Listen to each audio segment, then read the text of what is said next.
Gua udah pernah tahu kalau lu pernah hidup miskin, ya kan? Ya, menengah ke bawah lah. Menengah Takutnya ke bawah. kalau orang ngomong miskin ntar kayak, lu masih bisa makan KFC lu. Gue lebih miskin kok. jadi ini ya, jadi Iya, lomba miskin-miskinan ya. Ada nasib. Tapi gue belum tahu titik terendah dalam hidup lo apa kalau boleh tahu. Oke, jadi mungkin sedikit background aja ya. Gue itu kan anak single parent. Oke. Nyokap tuh ordinary worker, tapi ordinary worker yang bener-bener ordinary banget loh, yang gajinya kayak UMR lebih dikit. Oke. Jadi kayak nyokap gue tuh tipe yang tabungannya nggak pernah lebih dari 10 juta. Tabungan terbanyak dia tuh 20 juta. Jadi jangankan ngomongin warisan. Iya.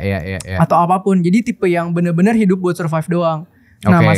jadi kalau dari umur 1 sampai sekarang, kekayaan gue tuh begini nih. Steady menaik ya. Iya. Hmm. Gitu. Jadi kalau dulu ya zaman gak ada AC pernah, zaman tidur di karpet pernah, Menarik. zaman waktu sekolah ujian ditahan dulu karena belum lunas pernah. Iya. Gitu-gitu. Kalau lo El, titik terendah dalam hidup lo menurut lo? Saya Kayaknya dikatain. mungkin selama di London ya, karena gue dulu menurut gue agak jelek mengatur keuangannya. Oke. Terus di London tuh gue belajar banyak hal lah, karena gue sempet di London tuh bener-bener sampai saldo gue tuh 0, sampai gak bisa ambil duit. Itu tahun berapa tuh? 2020 mungkin 19-20. Lo kuliah berarti ya? Kuliah karena kan gue gak kerja juga kan. Jadi harus berkuliah di sana, cuma dikasih duit sama orang tua. Dan dulu belum terbiasa mungkin nge-handle banyak duit. Jadi kayak dulu kan belum pernah tinggal sendiri. Jadi kan bener-bener gak tahu cara ngatur keuangan. Iya. Pas pindah ke London baru belajar tuh memanage duit berapa puluh juta selama sebulan, nggak boleh habis. Taunya habis ada nggak mungkin telepon orang tua kan, pakai tabungan nih kayaknya aman nih. Nah. Habis juga tabungan. Itu menurut gue salah satu titik terendah sih. Jadi makan aja harus pinjam duit temen. Sampai 0 tuh saldo lo. Sampai 0. Tapi alhamdulillah gue merasa bersyukur juga sih pernah di dalam titik itu.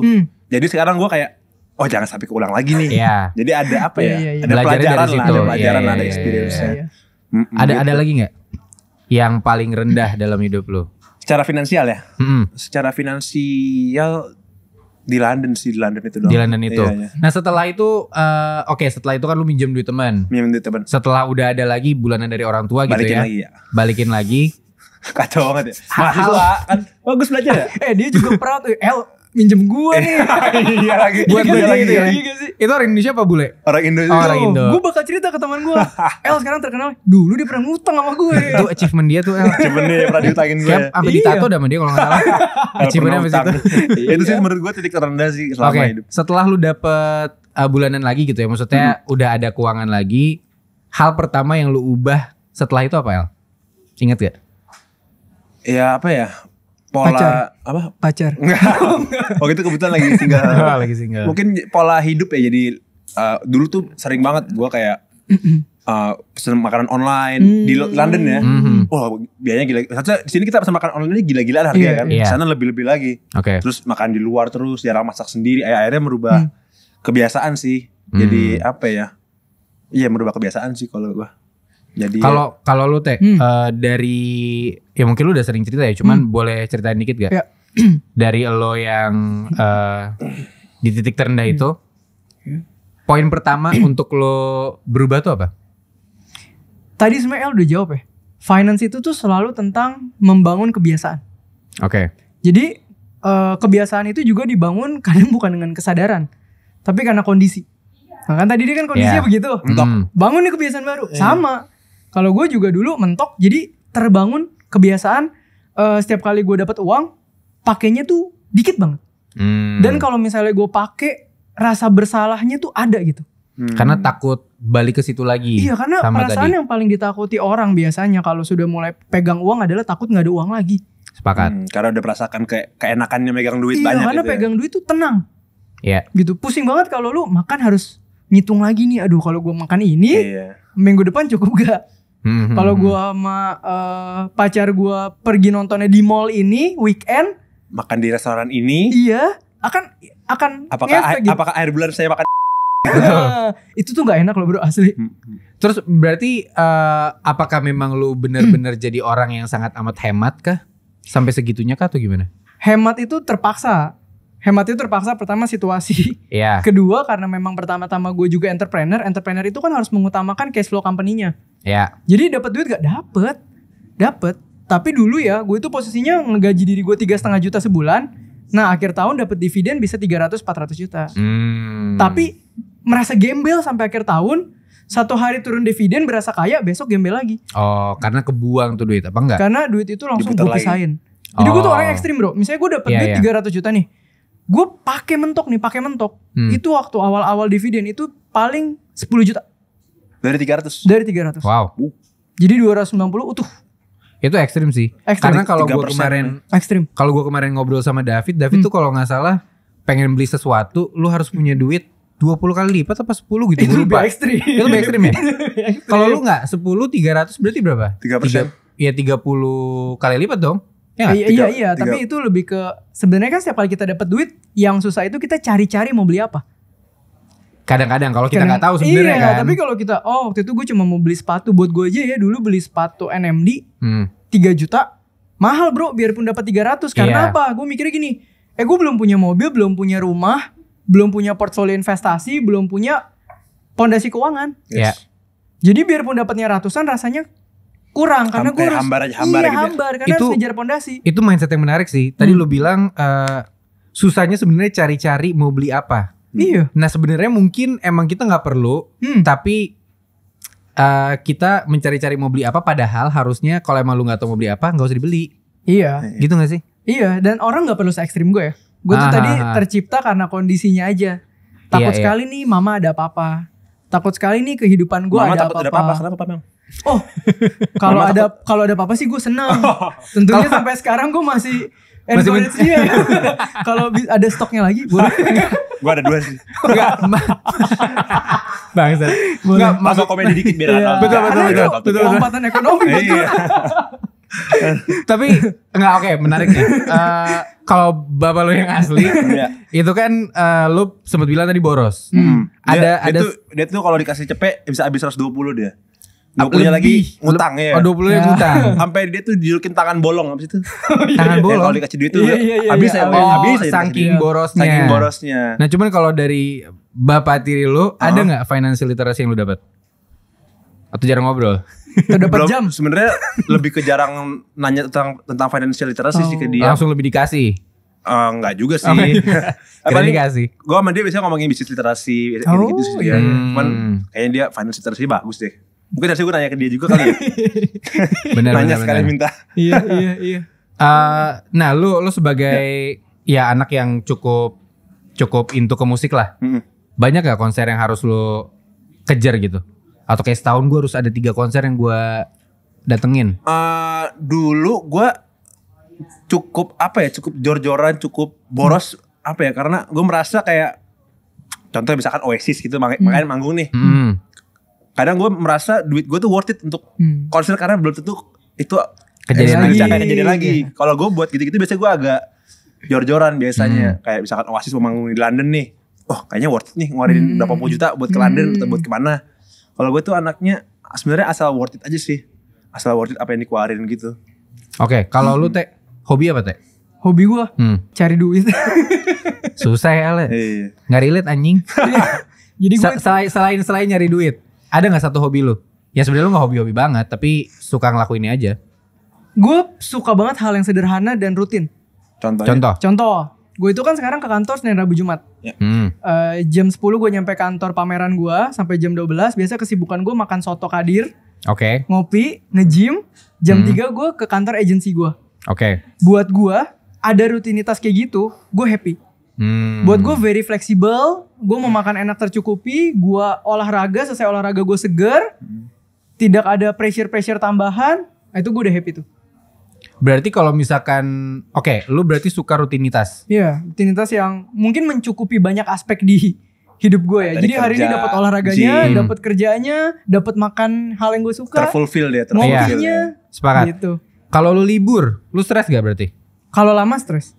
Dua minggu aja. Paling lama yang lu betah banget. Kalau misalnya ada tujuannya, misalnya kita mau 2 minggu ke Jepang, 2 minggu mana? Oh itu senang.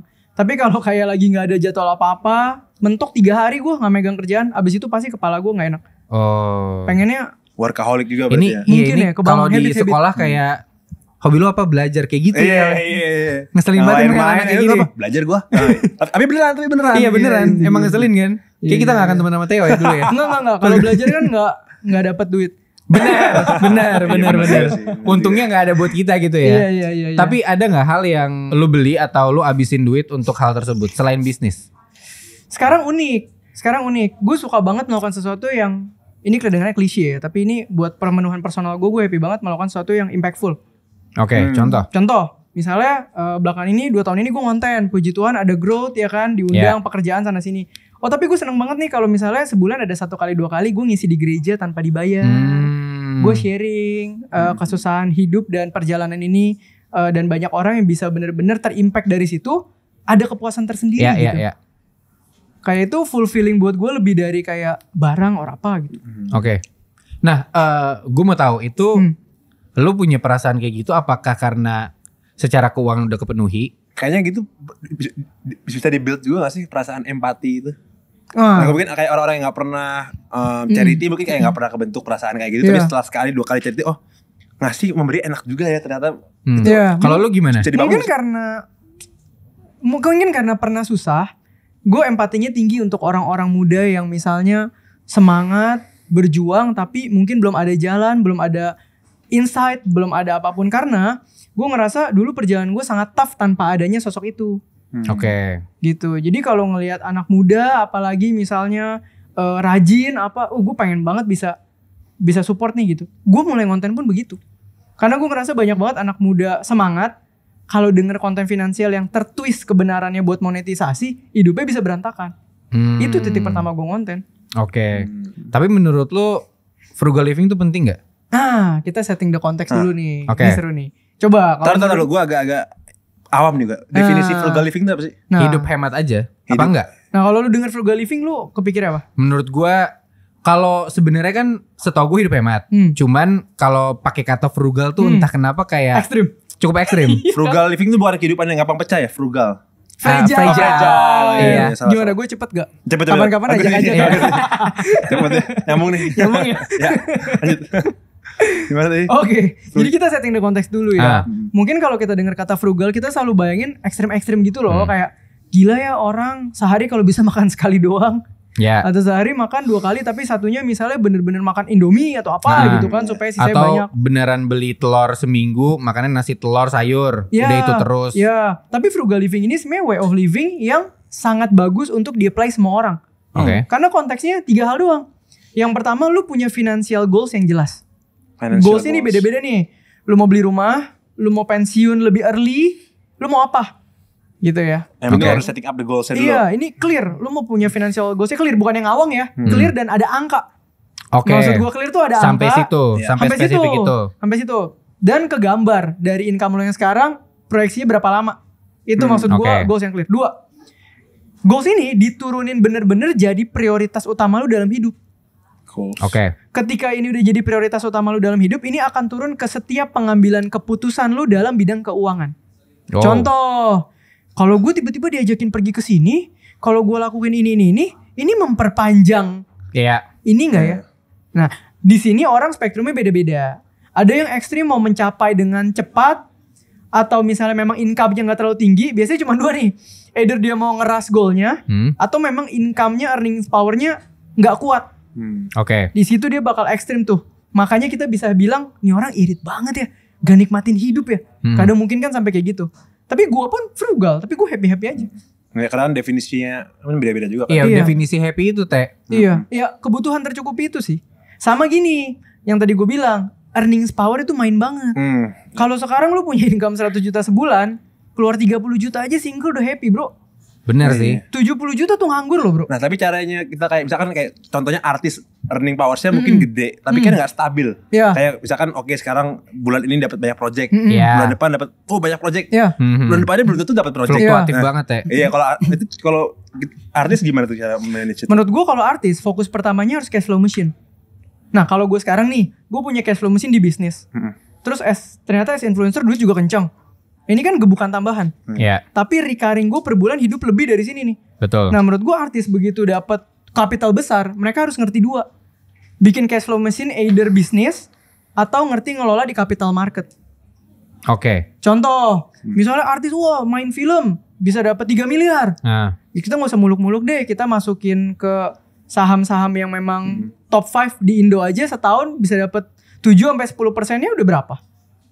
Itu kan kita bisa misalnya 3M 10% 300 juta bagi 12. Setara kita dapat konsisten 25 per bulan. Iya. Nah, kita harus bisa petain itunya. Itu yang kedua tadi apa the capital market? Cash flow machine antara bisnis ataupun di capital market. Nah, yang capital market itu tapi menurut lu belajarnya dari mana? Nah,